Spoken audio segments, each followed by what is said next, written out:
So ayan mga ka-landscape, ito naman ang second project ko dito sa Samara Farm dito sa San Juan, Batangas. Ayan po ang itsura yan ngayon. So baguhin namin ito. Ayan, kasama yan. Tapos maglalagay ako doon ng waterfalls ulit. So hintayin lang kayo mga ka-landscape. Babaguhin ko ang forma nito. Ayan po yung ito, may kulang pa. So may mga existing halaman siya, dinagdagan namin. Ayan. So video na lang ulit ako mga ka-landscape pagka mayroong forma na. Medyo magulo pa eh. Sa portion na yan mga ka-landscape, maglalagay ako ng waterfalls dyan ulit. Yeah, kasi itong ginawa nilang dating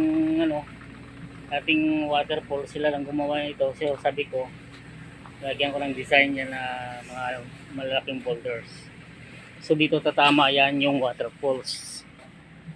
Yan, dyan tatama. Babagsak ng tubig dyan. Yan. Ito pala yung farm ng Samara Resort. Yan. Marami pa akong gagawin dito mga ka-landscape. Guys, tingnan nyo kung gaano kahirap ang ginagawa ni Grow Green. Nako.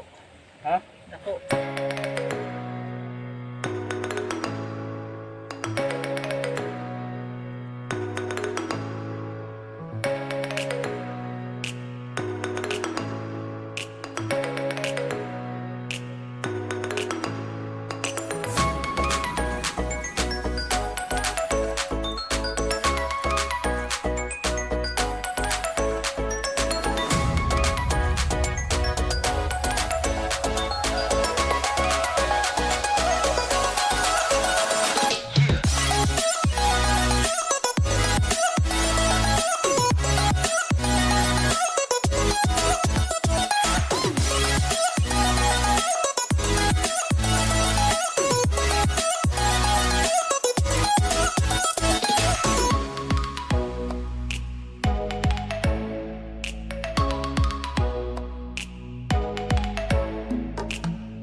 Hello, good morning mga ka-landscape. Ito po si Grow Green with Roldan. Ito po yung mga accomplishment na ginawa naming second waterfalls. Disclaimer lang po sa kapwa kong landscaper. Mag-comment lang kayo kung hindi nyo nagustuhan yung aking ginawang waterfalls. Ayan po ito. So, yung materials namin, river boulders at mga pako-pako. Dapo kasi dito kami sa medyo bulubundukin na area. Dito pa rin sa Samara Farm sa San Juan, Batangas. So ito yung naisip kong motif ng landscape. Medyo tropical siya, tapos parang nature ang dating. So ito dating na siya, mayroon siyang, kung makita nyo sa video ko, May dati siyang pond.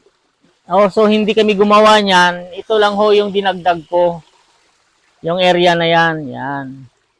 Pati dyan, sa labas. Pati dito sa likod. Yan po.